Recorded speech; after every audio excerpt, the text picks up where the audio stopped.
Yılın ilk güneş tutulması Terazi ve Koç aksının da artık son tutulması olacak. Son 1,5 yılda haritalarınızda Terazi ve Koç hangi evlerinizdeyse orada 6 ay içinde bir kapanış, sonuçlanma dönemine giriyoruz. Şimdi videoya geçmeden önce benimle ilk defa karşılaştıysanız hoş geldiniz, ben Fulya. Zamanın kalitesinden, nasıl bir dönemden geçeceğimizden bu kanalda size bahsediyorum. Eğer siz de videolardan önceden haberim olsun diyorsanız takip edip bildirimlerinizi açabilirsiniz. Danışmanlık almak veya günlük paylaşımlarımı da takip etmek isterseniz Instagram adresimi buraya bıraktım sizler için. Birebir çalışmak isteyen astroloji öğrencileri oluyor. Yine bana Instagram adresimden ulaşabilirler veya şuradaki mail adresine mail yollayabilirler. Evet, güneş tutulması bizi, ülkeyi, dünyayı nasıl etkileyecekmiş? Bakalım, hazırsanız anlatmaya başlıyorum.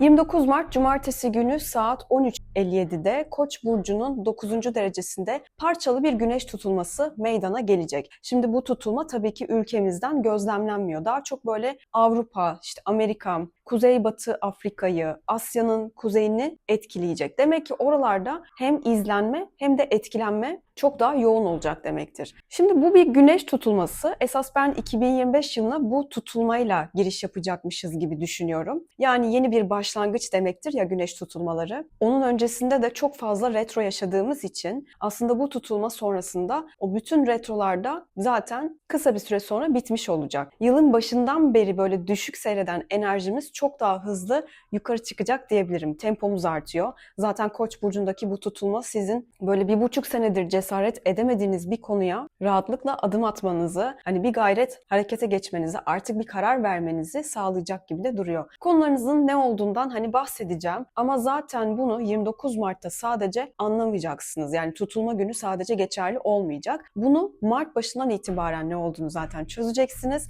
Şöyle bir gündeminize bakmanız yeterli diyebilirim. Mart başında gündemleriniz nelerdi? Bir bakın bakalım. Belki uzun süredir ayrılmak istediğiniz bir işiniz vardı. Bu tutulmayla kestirip atacaksınız. Belki boşanmak, ayrılmak istiyorsunuz. Bu tutulmayla artık bir şekilde cesaret edebileceksiniz, sonlandıracaksınız. Belki taşınma fikriniz vardı. Hani bir türlü böyle harekete geçemediniz. Artık enerjinizi buraya verebileceksiniz diyebilirim. Her ne oluyorsa hayatınızda çok kadersel ve hayrınıza olacağını düşünüyorum ama kişisel hayatlarımızda. Birçoğumuzun en azından böyle olacaktır. Motivasyonumuz, enerjimiz, cesaretimiz hani o kadar çok yükselecek ki girişim isteğimiz de artacak. Tabii ki inisiyatif almak Koç burcundaki tutulmayla çok mümkün. Çok uzun süreli böyle Ocak ve Şubat ayında biliyorsunuz bir Mars retrosu yaşadık. Enerjimiz yerlerdeydi. Hani inisiyatif almak çok da mümkün olmadı. Şimdi kendimizi, yapmak istediklerimizi ortaya koyabileceğimiz aslında çok güzel bir zaman olacak diye düşünüyorum. Hızlıca harekete geçmek isteyebiliriz fakat bu tutulmada Merkür'de retro, Venüs'te retro. Belki de zaten önceden düşünülmüş, tasarlanmış, istenilen şeyler için harekete geçebileceğiz ve bu ani verilmiş bir karar gibi görünse de size öyle olmayacak. Hani sadece hızlı olabilir bu. Ani karar vermekle bir anda bir şeylerin gelişmesi arasındaki ayrımı lütfen iyi yapalım diye belirttim. Yeni başlangıçlar da evet yeni ama dediğim gibi zaten yapılması gereken, önceden planlanan, düşünülen, aklımızda olan şeyler de bunlar olabilir. Aklınıza gelebilecek birçok konu için geçerli bu diyebilirim. Öncü burçta bir tutulma, gelişmeler o yüzden hani hızla olur. Eski astrologlara göre Koç'ta bir güneş tutulması tabii ki altın ve gümüşün değer kaybetmesine yol açar denmiş. Ben onu şöyle de destekleyebilirim. Şimdi Venüs retro sürecinden geçiyoruz şu anda. Bir altın gerçekten de düşebiliyor. Yatırım tavsiyesi değil ancak tutulmalar da bir ay öncesinde etkisine başladığı için hani etkileri iç içe geçmiş olacak. Bunu bir gözlemleyebiliriz. Yani bu eski astrologların dediği olabilir demek istiyorum. Merkür kavuşum yaptığı için tutulmaya tabii ki muhasebe ve yazıyla uğraşanların sevinmesini temsil eder denmiş buna Öner Hoca'nın kitabında. Bir de bu tutulma 9. evde gerçekleşecek. Dolayısıyla Merkür de kavuşumda yapınca demek ki yayıncılık, kitap, yazmak, işte inançlarımız, eğitim vermek, eğitim almak, aldığınız eğitimlerin üzerinden geçmek, tekrar etmek, o konularda daha da derinleşmek, akademik işlerle uğraşmak, yurt dışı, yabancılarla işler, uluslararası işler daha fazla ön plana çıkacak demektir. Belki de çok fazla kişinin seyahat ettiği, uzak yerlere yolculuk yaptığı ya da planladığı da bir dönemden geçilebilir. Hatta bu tutulma 6 ay kadar devam edecek,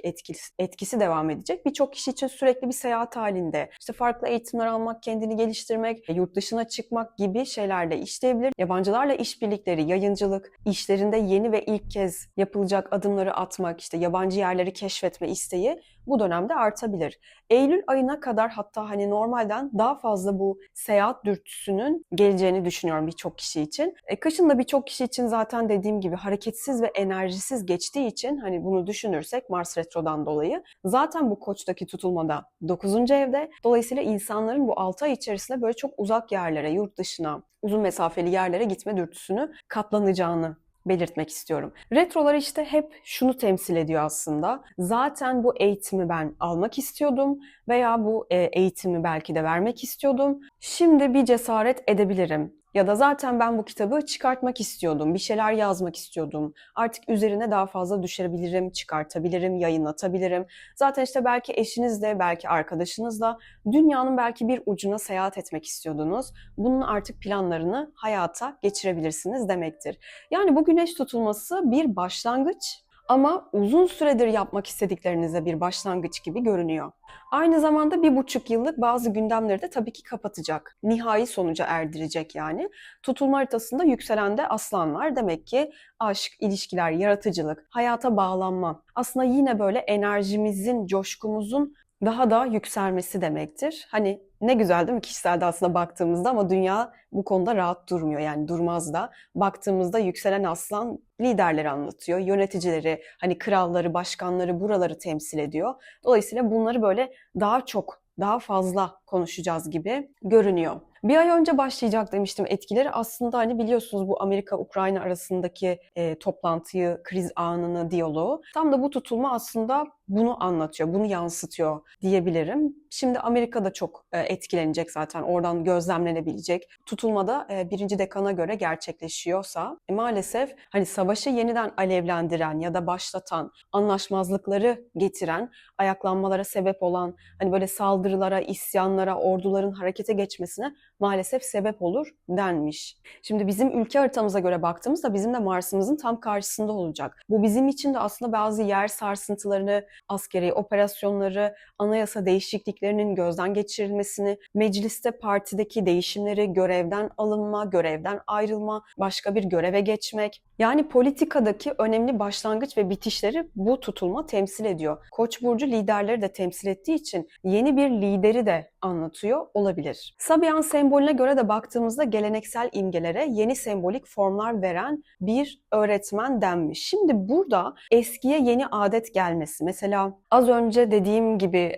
anayasaya, kanunlara yenilikler, işte yeni düzenlemeler getirilmesi, yurt dışı işte akademik işler veya eğitim bağlantılı konularda belki böyle yenilenmeler, hani yenilikler söz konusu olabilir. Ayrıca bu tutulma 6 ay en yoğun geçerliyse aslında bu havanın aşırı kurumasına yol açar diye belirtilmiş. Mesela tam da yaz aylarına geliyor ki yangınları yine maalesef tetikleyebilir bu tutulma. Çünkü Neptün hemen tutulma sonrasında Koç burcuna geçiyor. Satürn Mayıs'ta Koç burcuna geçiyor. Hani Koç burcu o sıcaklıkla, kurulukla ilgilidir. Bu yazın da böyle geçebileceğine işaret ediyor. Venüs balıkta bu sefer retro ve kuzey ay düğüm, Satürn, işte Neptün hepsi beraber bir kavuşumda olacaklar. Bu tutulmada biraz ilişkilerden bahsedeyim şimdi size arkadaşlar. Bu Mart ayına göre biraz enteresan bir Nisan ayı geçireceğiz. Kiminiz 2025 Ocak ayında belki de tanıştığı, ayrıldığı kişilerle yeniden bir araya gelebilir. Kiminiz için gerçekten bu tutulma sonrasındaki günlerde biriyle tanışabilirsiniz ve bu belki de uzun bir ortaklığı, uzun bir arkadaşlığı, ilişkiyi, evliliği getirebilir. Ama sallantıda olan ilişkileri, özellikle de son 1,5 yıldır bir türlü ilerlemeyen, artık sonlanması gereken evlilikleri de sonlandırabilir. Bazı skandallar, aldatmalar, aldanmalar duyabiliriz. Hani basında, yayıncılıkta da. Retroda olduğumuz için hani diyorum bunu, Venüs retroda olduğumuz için diyorum. Venüs retro yaptırmıyor. Zaten var olan bir şeyi Venüs retro aslında ortaya çıkartıyor. Yani bu aldatmalar, aldanmalar Venüs retrodan olmaz. Karakterden dolayı olur. Bunun da altını özellikle çizmek istiyorum. Yani Mart gibi tam böyle keskin konuşamam Nisan ayı için. Ama 29 Mart sonrasındaki tanışacağınız kişiler hani ilahi planın bir parçası diyebilirim. Ya da zaten önceden tanıştığınız, tanıdığınız, bildiğiniz birileriyle yol alabilirsiniz. Hani ruhsal anlamda birbirine çok iyi gelen çiftlerin artık bir araya gelebileceğini ben düşünüyorum bu tutulmayla birlikte. Bir devir sanki bu tutulmayla kapanacak. Çünkü son 1,5 sene hani ciddi anlamda ikili ilişkileri çok sarstı. Ama hepsi zaten bir sebepten oldu. Hani geriye dönüp şöyle bir değerlendirirseniz görürsünüz. Ama bizi de kendimizi merkeze koyma, bencil ama başkasının da hakkına girmeden, yani kendimizi de bir noktada düşünebilmeyi öğretti aslında bu süreç. Bu yüzden bu Koç ve Terazi aksındaki tutulmalar aslında görevini tamamlamış olacak. Son olarak Güneş tutulmasına Jüpiter ve Plüto çok güzel açılar yapıyor. Güçlü başlangıçlar demektir. Güçlü ortaklıklar, işte emin adımlarla ilerlemek, çevreden gelen şansları değerlendirmek, maddi manevi bizi destekleyecek gibi görünüyor. Hani gözümüz kulağımız açık olsun. Zihnimizi, daha doğrusu hayata bakış açımızı değiştirebilecek bir tutulma. Ben nedense böyle kişiselde bu tutulmayı biraz daha iyi görüyorum bir önceki tutulmaya göre. Dünya açısından öyle olmayabilir ama kişiselde böyle. Yöneticisi Mars hani Venüs, Uranüs ve Satürn tarafından destekleniyor aslında. Bu da uzak yerlere yolculuklar, işte işler, işbirlikleri, ruhsal anlamda herkesin bir kendini bulması, planlarda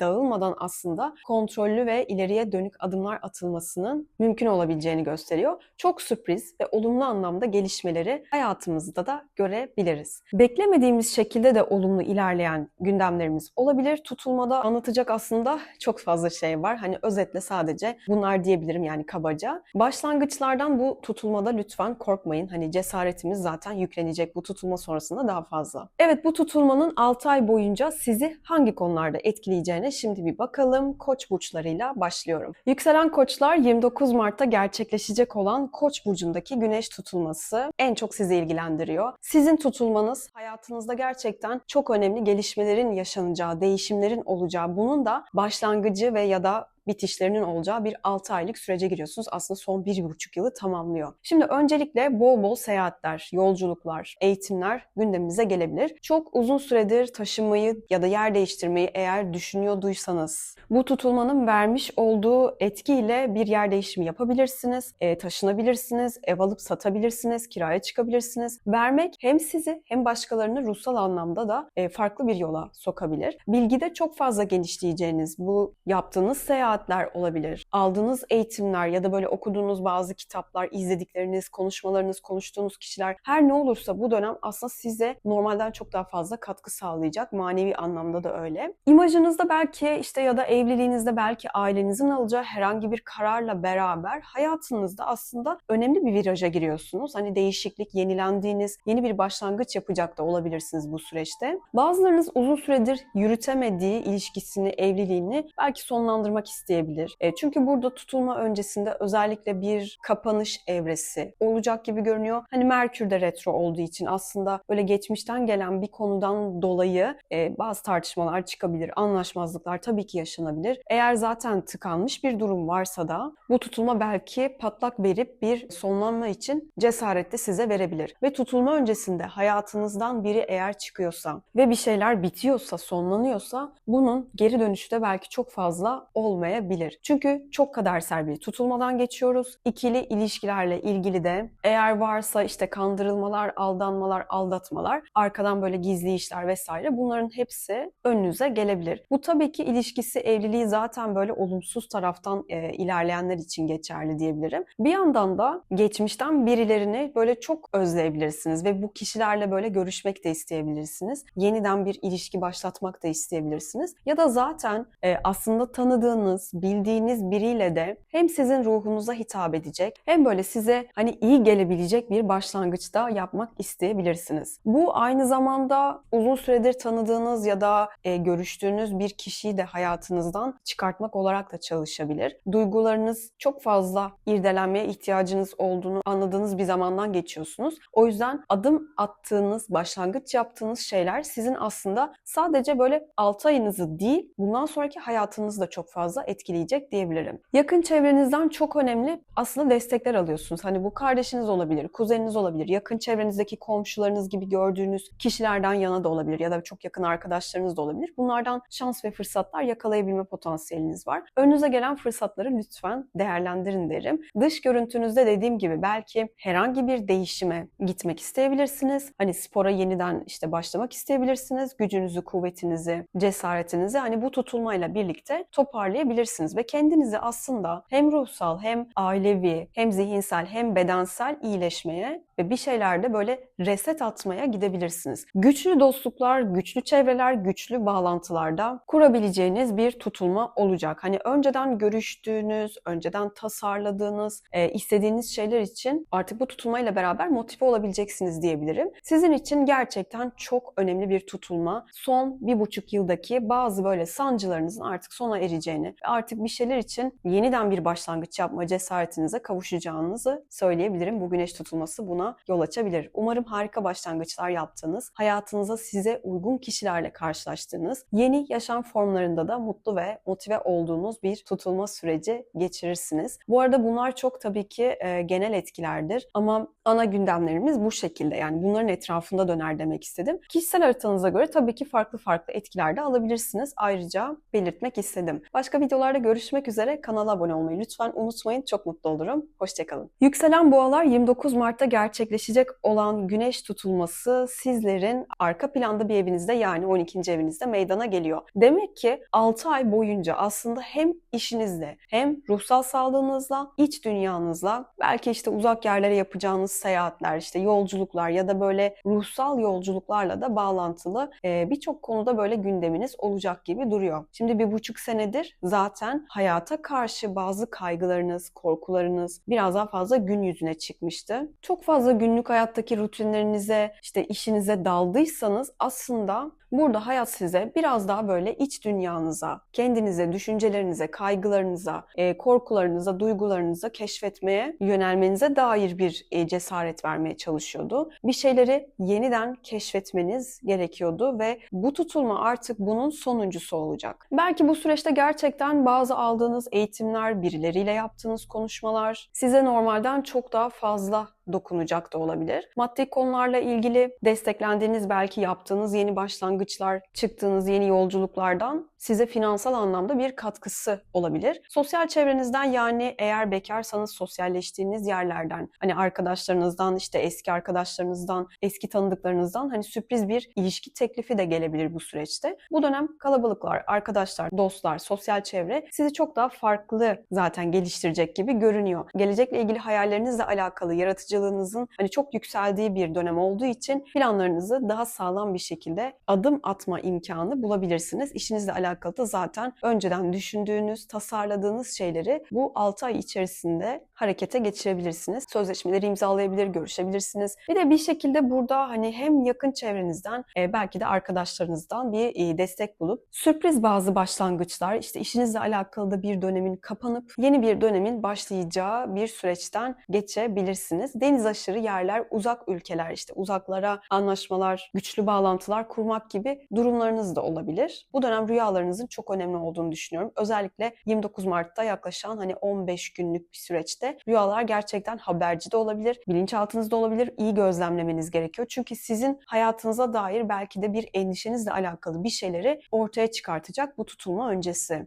Ve bunları iyileştirmek, belki terapiler almak, uykunuzu düzenlemek, işte kaygılarınızı iyileştirmek için bir fırsat olabilir. Biraz geri planda hayatı daha fazla sorgulayacağınız tabii ki ya ve bazı cevapları da gerçekten bulabileceğiniz bir zaman diliminden geçeceksiniz gibi görünüyor. Daha önce böyle cesaret edemediğiniz o konu her neyse bu 6 ay içerisinde ona gerçekten adım atma, değiştirme fırsatı bulabilirsiniz. Eğer tutulmanın hemen öncesindeki günlerde 10-15 günlük bir süreçten bahsediyorum. Bu sürecin içerisinde kendi başınıza kalmak, düşünmek, biraz inzivada olmak isterseniz de yine size çok iyi gelecek, oradan yenilenip çıkılacak diyebilirim. Bir takım operasyonlar, sağlık kontrolleri olursa lütfen aksatmamaya çalışın. Yeni güzel başlangıçlar olmasını diliyorum. Başka videolarda görüşmek üzere. Kanala abone olursanız da çok mutlu olurum. Hoşçakalın. Yükselen ikizler 29 Mart'ta gerçekleşecek olan Koç burcundaki güneş tutulmasıyla birlikte 6 aylık yeni gündemleriniz belli olmaya başlayacak diyebilirim. Şimdi bu dönem gerçekten biraz daha böyle şanslı olan, sosyal açıdan da hani yeni finansal gündemler açısından da desteklendiğiniz bir dönemden geçeceksiniz gibi duruyor. Uzun zamandır böyle planladığınız, işte düşündüğünüz, tasarladığınız, üzerine çalıştığınız, kariyerinizle alakalı böyle hayal ettiğiniz, belki de işte ortaklı olarak belki çalışmak istediğiniz bazı kişilerle, projelerle bir araya gelebilir. Geleceğe yönelik bir takım konuları yeniden de konuşabilirsiniz. Son 1,5 yıldır üzerinde durduğunuz kariyerinizden kazançlarınızla bağlantılı konuları bu süreçte masaya yatırabilir ve bunlarla alakalı da bir başlangıç yapabilirsiniz. Maddi konularla ilgili sanki böyle daha çok bir başlangıç ya da daha şanslı etkiler alacakmışsınız gibi duruyor. Bu zaten sizin aslında yeni bir gündeminiz olacak gibi de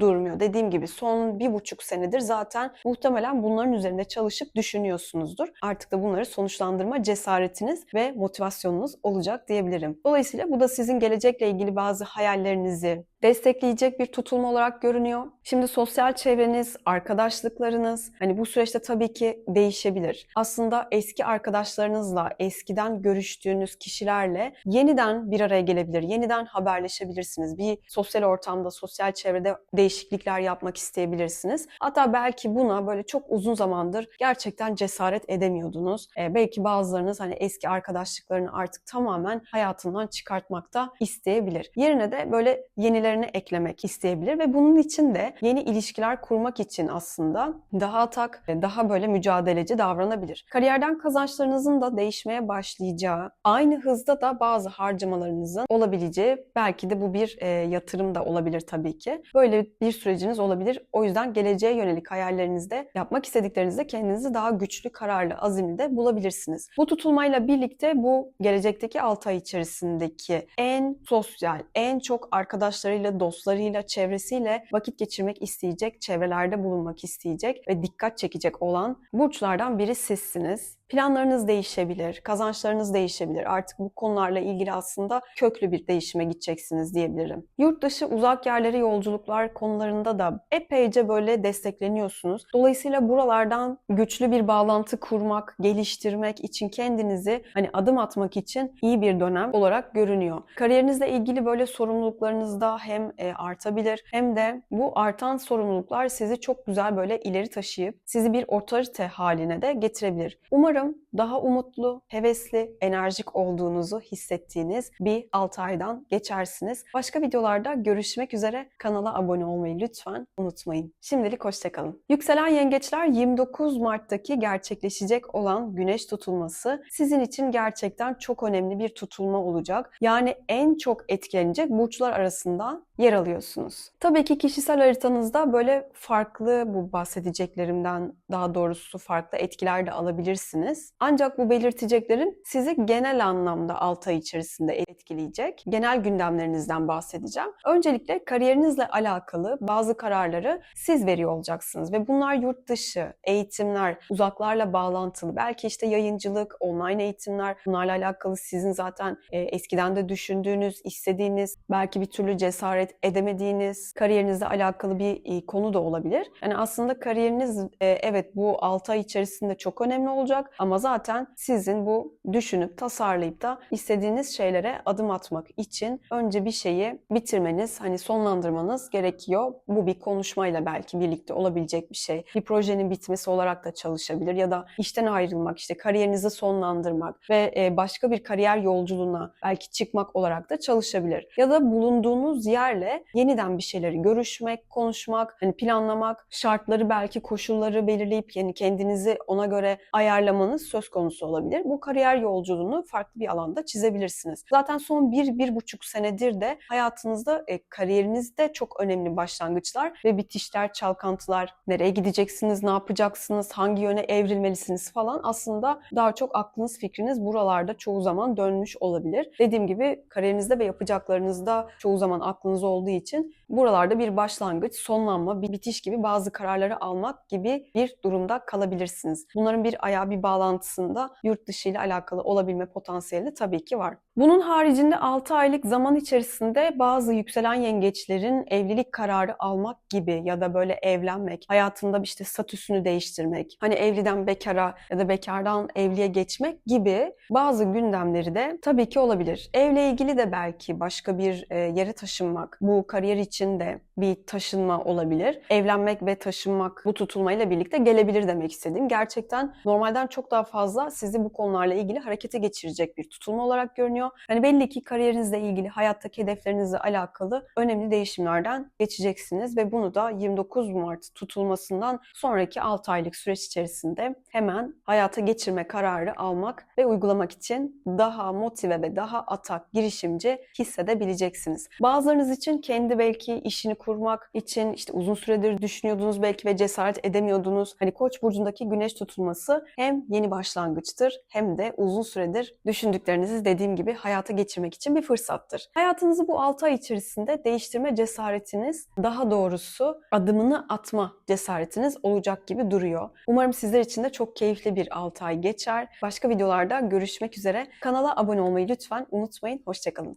Yükselen Aslanlar, 29 Mart'ta gerçekleşecek olan güneş tutulması sizlerin 9. evinde meydana gelecek. Demek ki önümüzdeki 6 ay boyunca sizi en çok etkileyecek gündemler böyle yurt dışı bağlantılı konular, seyahatler, eğitimler, hayata bakış açınız, yayıncılık, işte sosyal medya ile alakalı işleriniz vesaire. Şimdi burada bazı eğitimler diyorum ama bunlar böyle konuşmalar, işte sunumlar, önceden yarım bıraktığınız belki bir proje, bunun hayata geçmesi, anlaşmalar, uzaklara seyahatler, yolculuklar bunlarla bağlantılı olabilir. Hatta deniz aşırı ve uzak yerlere, yani uzak derken yurt dışına gitmek için yeniden bir girişimde bulunmak olarak da çalışabilir. Buna da zaten cesaretiniz yükselecek. Mesela tekrar vize başvurusu yapmak, işte tekrar pasaport çıkartmak, belki işte oturum işleriyle ilgilenmek, hukuksal bazı alanları yeniden ele almak gibi düşünceleriniz olabilir. Bunun haricinde daha önce evlendiyseniz, işte boşandıysanız ikinci kez nikah masasına oturacak olabilirsiniz.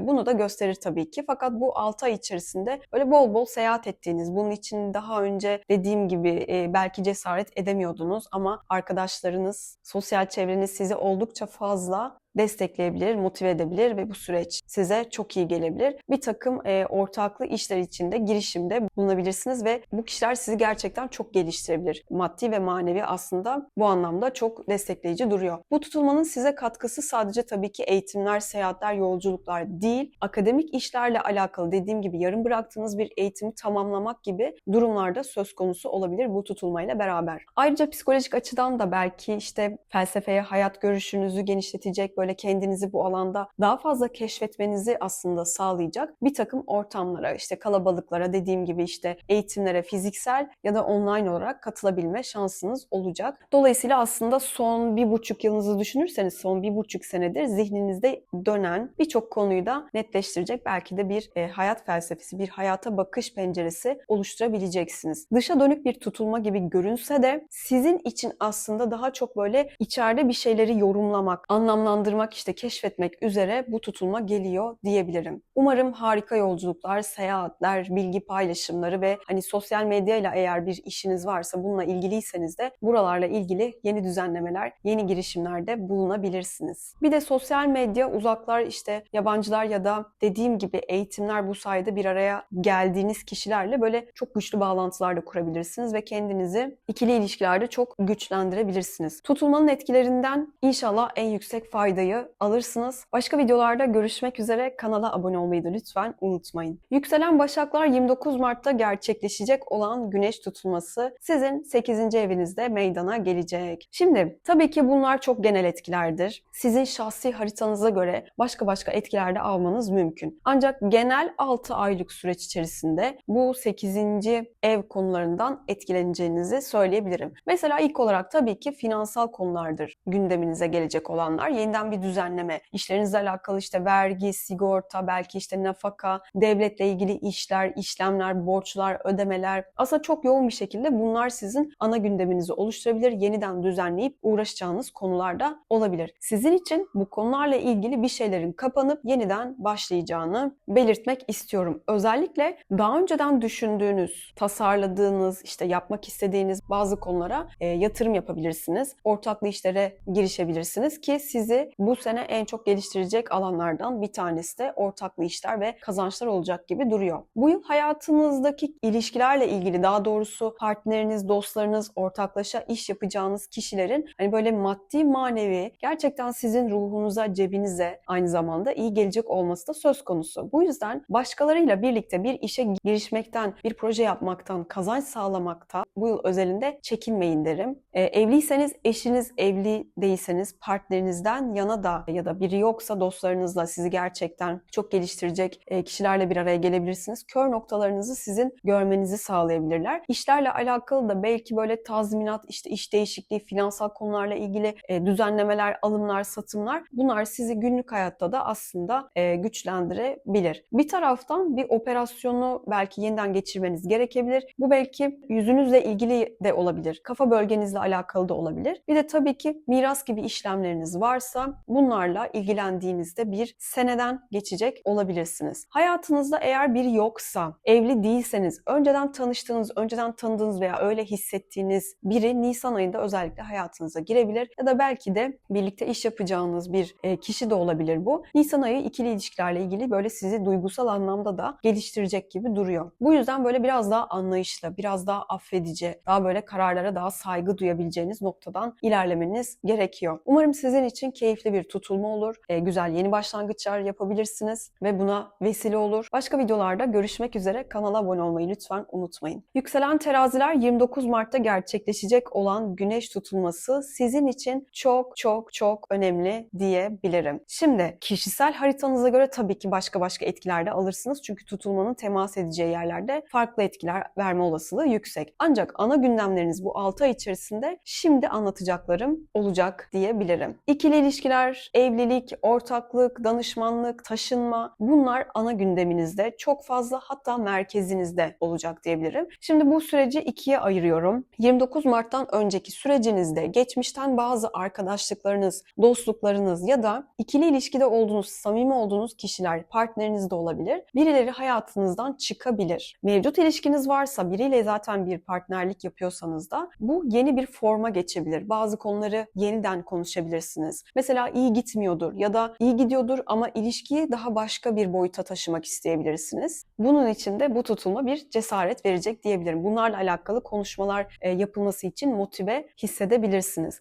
Bu süreçte siz de bir yere taşınabilirsiniz ya da partneriniz de bir yere taşınabilir. Veya evliyseniz birlikte de yeni bir yere çıkabilme potansiyeliniz de yüksek. Partneriniz, ortağınız da olabilir ya da bir dostunuzla bir kariyer yolculuğuna da çıkabilirsiniz. Bu sene işinizle ilgili zaten önemli değişiklikler yaşıyor olacaksınız. Yani işinize odaklanmak, günlük rutinlerinize odaklanmak size ruhsal anlamda zaten çok iyi gelecek gibi duruyor. Bu tutulmada dostlarınızdan, işte işinizden yana aslında çok fazla destekleniyorsunuz. Buradaki bitişler, başlangıçların da böyle her halükarda size iyi geleceğini gösteriyor. Hayatınızdan eğer birini çıkarttıysanız yeni birinin gelme ihtimali de gerçekten yüksek olacak. Bunu sadece partner olarak düşünmeyin. Bir dost da olabilir bu. Çünkü artık son 1,5 yıldır Koç ve Terazi aksındaki tutulmaların en yoğun etkiyi aldığımız dönemden ve en yoğun etkiyi alacak burçlardan biri de siz olabilirsiniz. İkili ilişkilerde artık bir karara varmak, bir şeylerin hani sonlanması, bitmesi, nihai bir sonuca ulaşması, başlaması, tamamlanması da söz konusu olacak bu tutulmayla birlikte. Yani artık ilişkilerde ne istediğinizi, ne yöne gitmek istediğinizi, kiminle olmak istediğinizi, kiminle yürümek istediğinizi bu tutulmayla birlikte karar veriyorsunuz. Bu 6 aylık süreç içerisinde etkileri bir ay öncesinden üzerinden zaten başladı. Mart ayında Merkür ve Venüs retro var biliyorsunuz. Dolayısıyla keskin kararlar almıyoruz. Mümkünse 29 Mart'tan sonraki süreci kullanmanızı size önerebilirim. Sizin için çok daha faydalı olacaktır. İşle ilgili de böyle yaratıcılığınızın özellikle Nisan ayından sonra çok daha fazla yükseleceğini siz de görebilirsiniz. Aldığınız danışmanlıklar belki sağlıkla, belki psikolojik olarak size çok iyi gelebilir. Koç burcunun vermiş olduğu o cesareti, özgüveni hani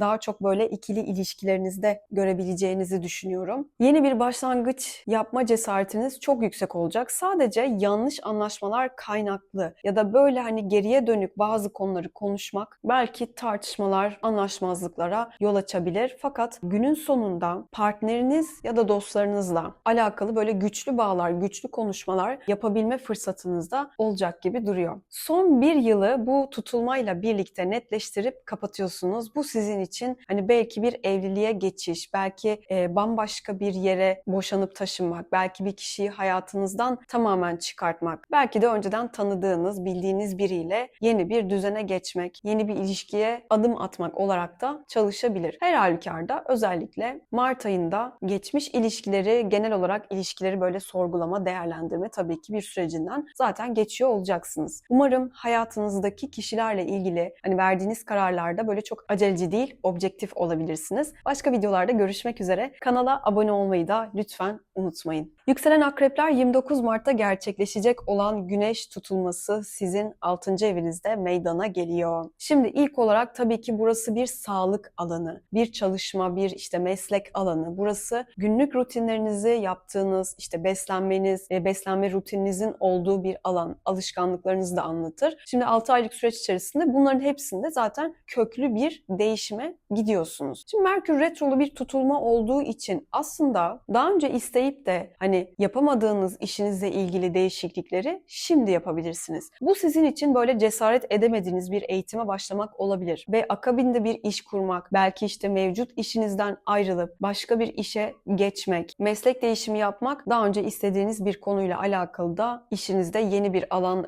açmak, beraber çalıştığınız iş arkadaşlarınızı değiştirmek, belki önceden tanıdığınız, görüştüğünüz, zaten işte 1,5 senedir de istediğiniz bir projeye böyle adım atmak, yeni iş başvuruları, yeni iş görüşmeleri yapmak ve yeni biten bir işe girmek için çok güzel bir dönemden geçiyor olacaksınız. Şimdi işle ilgili tabii ki böyle parlak bir dönem olarak görünüyor. Çok fazla içe çekilmek, içeride böyle inzivada kendinizle çok fazla vakit geçirmek size belki de çok iyi gelmeyebilir. Bu süreçte o yüzden daha çok böyle hani işinize, kendi günlük rutinlerinize, belki beslenmenize, bu düzeninize gerçekten hani cesaret edemediğiniz bir şeyleri artık cesaret edebileceksiniz ve bazı alışkanlıklarınızı da değiştirmek isteyeceksiniz. Hatta böyle hani spora başlamak, sporla alakalı daha fazla o hep istediğiniz bir rutine kavuşmak için de güzel bir dönem olarak görünüyor. Son 1 ya da 1,5 senedir işinizle ilgili ne değiştirmek istiyorduysanız buna rahatlıkla cesaret edebileceğiniz bir 6 ayınız önünüzde var gibi görünüyor. Bu tutulmadan sonra ilginç bir şekilde geçmişten bir kişi hayatınıza sürpriz bir şekilde girebilir ve sizi ilişkilerle ilgili çok geliştirebilir. Önceden bildiğiniz, tanıdığınız, tanıştığınız, belki flört ettiğiniz bir kişi de olabilir bu. Ama ikili ilişkilerle ilgili gerçekten sizi çok böyle besleyen, ciddi adımlarınıza karşılık verebilecek, ruhsal anlamda da sizi gerçekten iyi gelebilecek birileri hayatınıza girebilir ama aynı zamanda hobiniz olan bir konuda kendinizi gerçekten çok geliştirebilirsiniz. Belki bunu rutinlerinizde daha fazla da yapabilirsiniz ve yayıncılık, işte sosyal medya, uzaklarla bağlantılı bir şekilde bir işe dönüştürmeniz veya sadece size iyi geldiği için daha fazla yapmanız da söz konusu olabilir. Kendinizi sahne sanatları ya da sanatın herhangi bir alanında daha fazla geliştirmeniz, eskiden hobiniz olan bir konuda daha fazla derinleşmeniz, yaratıcılığınızın artması konularını çok destekleyecektir. Bu sizin genel olarak işinizle ilgili, ilişkilerinizle ilgili, çocuk konularıyla bağlantılı, sağlığınızla ilgili aslında olumlu taraftan etkileyecek bir tutulma olarak görünüyor. Yapacağınız işlerde de kazançlarınızı çoğaltabileceğinizi gösteriyor bu tutulma. Yani sizi zarara sokmaktansa attığınız adımların meyvesini çok daha rahat alabileceğiniz bir dönem olarak söyleyebilirim. Bir de ev hayvanlarıyla bağlantılı. Belki daha önce bir kedi köpek alma cesaretiniz yoktu. Şimdi artık ona da cesaret edebileceksiniz gibi görünüyor. Umarım sizler için çok keyifli bir tutulma süreci olarak çalışır, geçer. İşinizde ve ilişkilerinizde de istediğiniz şekilde ilerleme fırsatı bulursunuz. Başka videolarda görüşmek üzere. Kanala abone olmayı lütfen unutmayın. Çok mutlu olurum. Hoşçakalın. Yükselen yaylar 29 Mart'taki Koç burcunda yaşayacağımız güneş tutulması sizlerin 5. evinde meydana gelecek. Şimdi öncelikle buranın temsil ettiği konuları hayatınızdaki bu 6 aylık süreç içerisinde yaşayacağınız anlamına geliyor. Tabii ki kendi kişisel haritanıza göre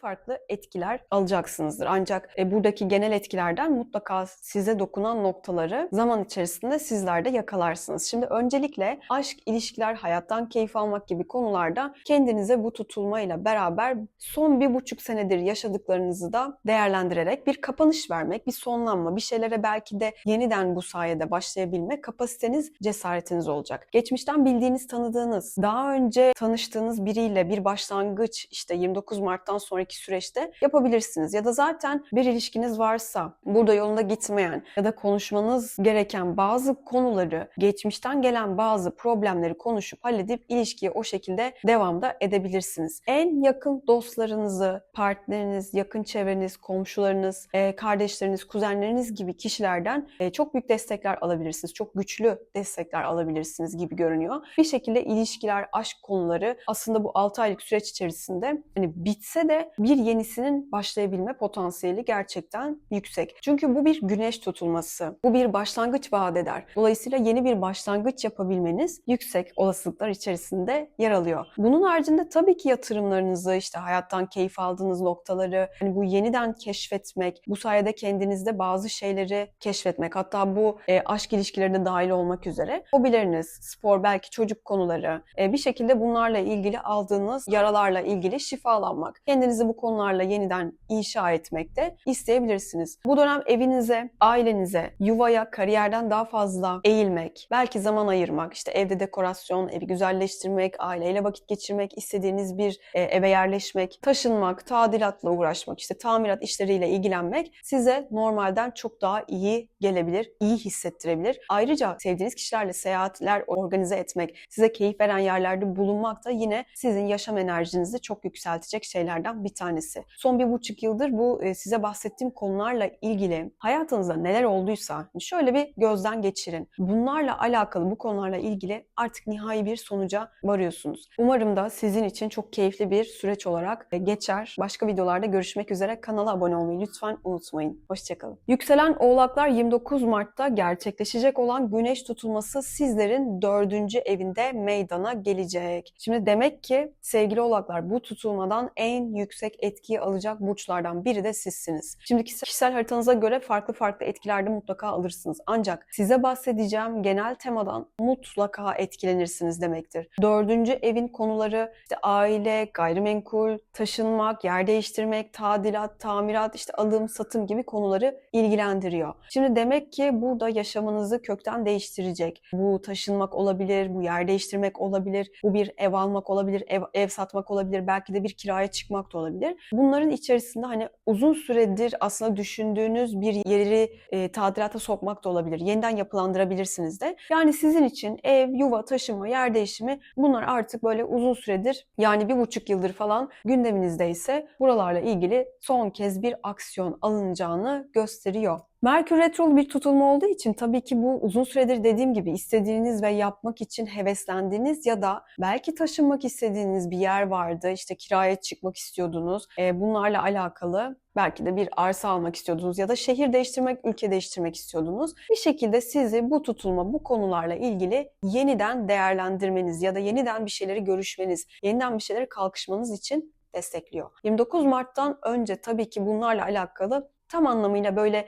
hani hevesli ya da motive tam hissetmeyebilirsiniz. Ancak 29 Mart'tan sonra tam tersi enerjiniz bu alanda yükselecek ve eforunuzu da bu konulara harcayabilirsiniz. Sizin haricinizde tabii ki ailenizde bir ev alıp satabilirsiniz, bir yer alıp satabilirsiniz, kiraya çıkabilirsiniz. Aynı zamanda bazılarınız için de ilişki kaynaklı, aynı evde işte mesela yaşamak ya da artık ilişkiyi ailelere söylemek ya da beraber ileriye dönük bazı planlar yapmak ya da bazılarınız için de de bu evlenmek ya da boşanmak olarak da çalışabilir. Boşanma ya da aileden ayrılma şu sebeplerden dolayı da tabii ki olabilir. Hani uzak bir yerde çalışıyorsunuzdur ya da yurt dışında çalışıyorsunuzdur. Belki gitme, gelme, böyle bir ev düzeni oluşturma şeklinde de olabilir. Evlilik kararı alabilirsiniz ve bu şekilde bir sembol çalışması da belki görülebilir. Yani 6 ay içerisinde bazılarınız için bu evlilik kararı olarak çalışabilir. Çok yoğun bir şekilde işe odaklanmaktansa aileye ve yuvaya, taşınmaya, yer değiştirmeye, hani bu tip konulara eğildikçe sizin zaten kariyerinizin de, hani kariyerinizdeki konularında ya da toplumdaki imajınızda daha net ilerleme fırsatı bulabileceksiniz diyebilirim. Son 1,5 yıldır hayatınızın dinamiklerinin aslında zaten kökten değişmeye başladığını görüyorsunuzdur. Bu tutulmada bunun son ayağı olacak diyebilirim. Bazı taşların yerine oturduğunu görebilirsiniz. Umarım sizler için de çok keyifli bir tutulma süreci olarak geçer. Kanala abone olmayı lütfen unutmayın. Başka videolarda görüşmek üzere.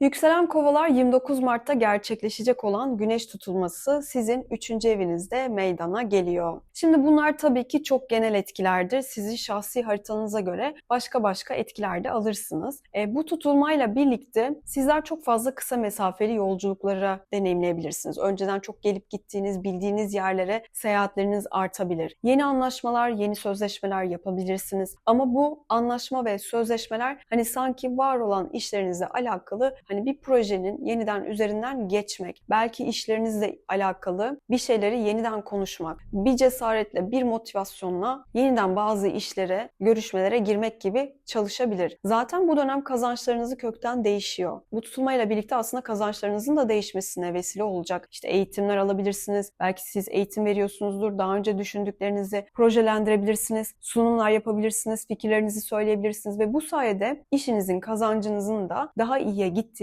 gözlemleyebilirsiniz. Düşüncelerinizin olgunlaşması, işte Mayıs'la Eylül arasındaki dönemde böyle yaşadıklarınızdan dolayı daha doğrusu daha yoğun bir şekilde böyle gerçekleşebilir. Aynı zamanda bu zamana kadar böyle parayla alakalı üzerinize düşen sorumlulukları yaptığınızda, ki bunlar aslında sadece hani işinizi yapmak değil, para kazanmakla ilgili biriyle konuşmaksa biriyle konuşmak, işinizle alakalı bir sorumluluğu tam anlamıyla almaksa tabii ki almak. Ama değişimler için cesaret etmek, işi daha da ciddiye almak, bir şeyleri havada bırakmamak gibi konuları zaten bu sene muhtemelen deneyimlemiş ya da deneyimliyor olacaksınız. Dolayısıyla bu tutulmayla beraber 6 ay içerisinde bir şeylere yeniden girişmek, atak davranmak konusunda zihniniz sizi yarı yolda bırakmayacak gibi görünüyor. En yakın çevrenizin değişmesi, kardeşlerinizin, kuzenlerinizin hayatınızda bir şeylerin değişmesi, onlarla ilgili dinamiklerin keza aynı şekilde eskiye dair bazı konuları belki işte konuşup bir konuyu kapatmak, özellikle son 1,5 yıldır bazı mevzuları sonlandırabilirsiniz de.